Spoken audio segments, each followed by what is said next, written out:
Hey guys, today's Beauty University video is going to be all about contouring with a powder contour kit. Now I know I did a video a little while ago about contouring with cream products, but today I wanted to kind of go with a more basic form. I'm going with a powder kit that you can get, like the Anastasia Beverly Hills kit or the NYX kit, any kind of contour kit that already has set shades in it, and I'm going to show you how to use that to contour your face, and we're going to go over the basics of contouring with powders today. So if you want to learn how to contour, I know this is a highly requested video, so if you want to learn how to do that, then please keep watching. Alright, so the air is currently off, so I'm hoping we can keep it that way so it's not like blowing really hard into the camera microphone, but right now what I have on my face is my foundation and my concealer, and the reason I haven't put anything else on is because most of it is going to be coming from the contour kit that I'm using today. Today I am using the original Anastasia Beverly Hills contour kit, but you can totally choose to use a different kit if you would like. I know that NYX makes a really good comparable one.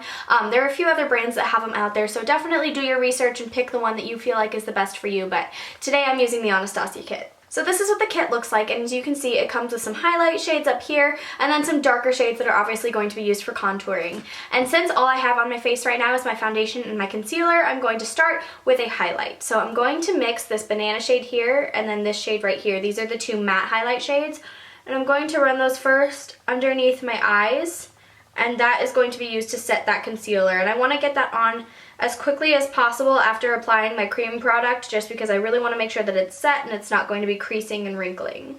So I'm going to pat it there and then kind of swipe it as I go. But when I'm originally placing it on my face, I do want to use a patting motion instead of like a dragging motion. As you can see, this is a place on the face that is already highlighted, it's already prominent. It's an area that is forward on the face, and so that is why we are continuing to highlight it, because it is a place that we do want forward, and also it will help reduce the look of under eye circles to have a highlight here, so it's just all around a good thing to kind of highlight in your under eye area and on the tops of your cheekbones. Now I'm going to use that same combination anywhere else that I've highlighted with concealer. So I'm going to go right in the middle of my forehead here. This is another place that you want highlighted. I'm going to follow it right down the bridge of my nose. I'm going to do it on my cupid's bow and upper lip area. Pat some on my chin. And I'm going to be swiping a swipe on each side of my jawline area. This is just to keep my contour clean, and I will go back and do that again later just to kind of clean up the contour and straighten the edge a little bit. Now, just to set the rest of my face, I'm using my regular face powder and just dabbing that all over my face with a big fluffy brush. My two favorite brushes for contouring are this Real Techniques flat top one. It's just kind of like a straight line.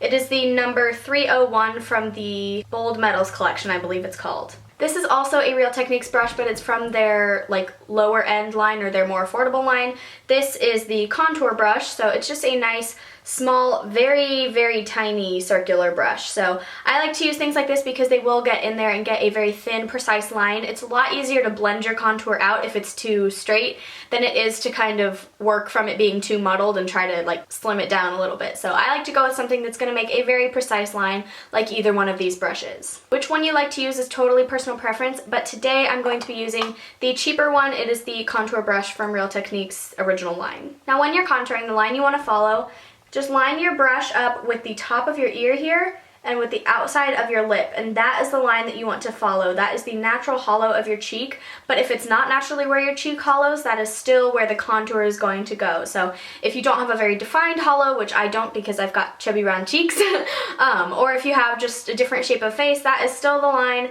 that you are going to follow from the top of your ear to the outer corner of your mouth. But you're not going to follow it all the way down. You don't want to be dragging your contour all the way to the corner of your lip. So we're going to keep it about halfway in and then draw it back towards our ear. You can see that your face naturally kind of makes that shadow or that curve in there. So when you are first starting out with contour, I would suggest just choosing one shade to start with. I would suggest going with the lighter shade and then building your way up. Especially if you haven't used these products before, you want to make sure you know what looks most natural on you or what creates the best shadow. If you accidentally dip into the darkest one and put it on and it's too dark for you, that's a lot harder to fix than if you start with the lighter one and then work your way down. So I would probably start, if you have this particular contour kit, with this shade right here. It's an especially cool toned contour shade, but for me, since I know what I like to use, I'm going to actually mix all three of the contour shades just a little bit.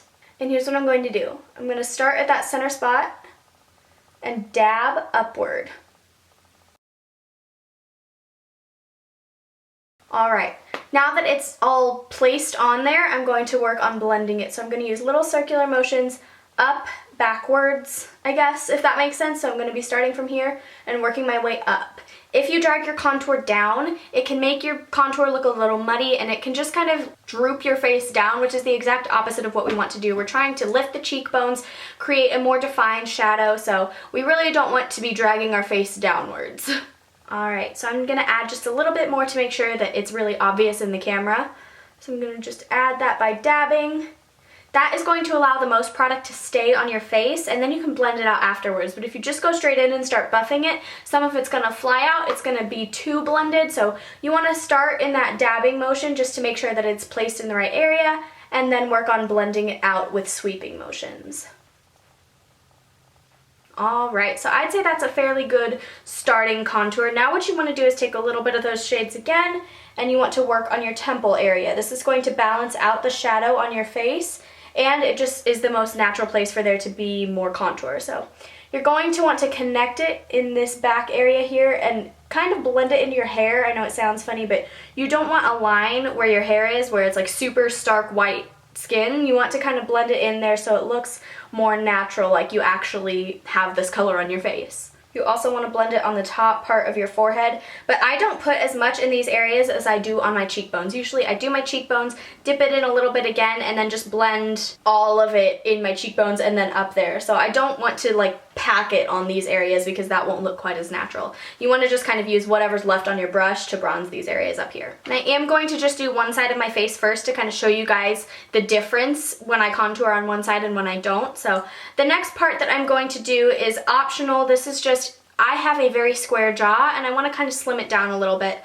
So I'm going to take some more of that center shade there, that very cool toned contour, and I'm going to run it along my jawline here in the hopes that it will kind of slim down my jaw a little bit, make it not so prominent. That is basically what contouring is all about. It's bringing forward the features of your face that you want forward and creating shadow on those that you maybe don't want so prominent. So I definitely wish that my jaw wasn't quite so prominent, and so I am going to contour that down a little bit. Now, this is the part that I was talking about before, where if you want to kind of carve out that contour and make sure that it's got a very definite, sharp line there, I'm going to take a little bit of this pink highlight shade here, not the shimmery one, I'm taking the matte one, and I'm just going to swipe that in there.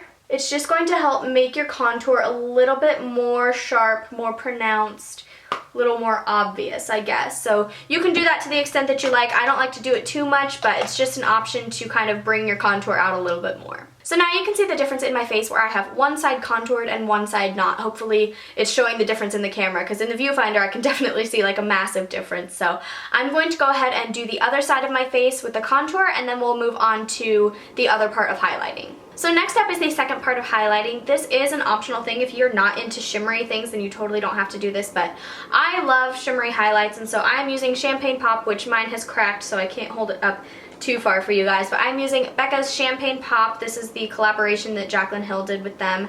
And what I'm going to do is I'm going to take a fan brush. Now, a lot of people don't use these, a lot of people will use something else, but I find personally that I like how this brush works. So it's just a very thin fan style brush, and that is the kind that you're going to want. You want it to be super thin. You don't want it to be the big chunky kind.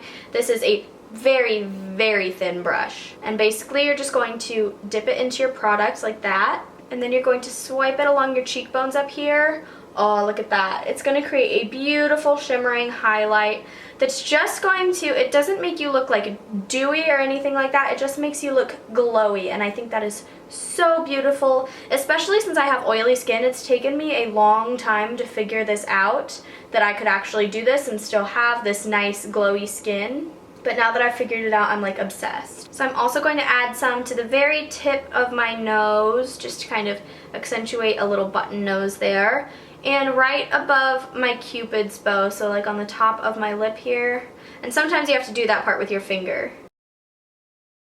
You can also add it on your chin. I'm not a super huge fan of that, but it's just kind of up to you and your skin type and what you like the best. So that is the other part of highlighting, that some people just kind of ignore this, or some people ignore the other part. I think it's crucial to have both, where you've highlighted underneath with like a matte highlight to kind of set your concealer and bring everything forward, and then this brings forward the features that you want even more, and I love the shimmering highlight. I just think it's so pretty. So that is another option that I thought I would show you guys. There's a part of highlighting that some people don't necessarily talk about, because the matte highlight and this highlight are both considered highlighting, but in different ways. One is to kind of change how the face looks, and the other one is just kind of accentuate different areas. So now the next thing is bronzer. I know that a lot of people confuse contouring with bronzing and that they think that they're the same thing, and they are not. What you want with a contour is you want to create that very deep shadow. You want to slim down the face, send features to the background, so to speak. And so bronzing is different in that bronzing is just made to create a kind of sun-kissed glow, and it's not necessarily made to bring any features forward or take any of them away. It's just kind of made to make you look bronzed. And so a lot of people make the mistake of just using bronzers to contour. That is also a mistake. That is why they make things like those contour kits, just because then you have the option of just doing the contour shade, or you can add a little bit of bronze. As you can see, I've used some bronzy shades in here, but now I'm going to go in with an actual bronzer. This is a baked bronzer by Milani in number 5, which is Soleil. And I am just using this fluffy brush here. I'm going to dip it into my bronzer, and I'm going to run it along my contour. I've been loving this for this, dropping things. I've been loving this for the summertime just because it adds a little bit of shimmer to my contour. It adds a little bit of a glow. Usually I'm all about only matte contouring, but I've just liked for the summertime how this looks on my face, so I always add just a little bit of this when I'm done with the rest of my bronzing. So guys, this should be the finished look that you get when you are done with the contouring. Like I said though, it can vary from face shape to face shape, you know, what you want to do with your contour. It is kind of a personal decision about what you want to do, but this is just, if you use the routine that I did, this is how I'll end up looking. So I really hope that this video was helpful for you guys. I know that a ton of people have been asking me to do this one, so I hope that it lived up to all of your expectations. If you enjoyed this video or you learned something, please be sure to give me a big thumbs up and let me know in the comments down below. Also, don't forget to subscribe to see the rest of my Beauty University videos that are coming up very soon. Thank you so much for watching, and I can't wait to see you next time. Love you! Bye!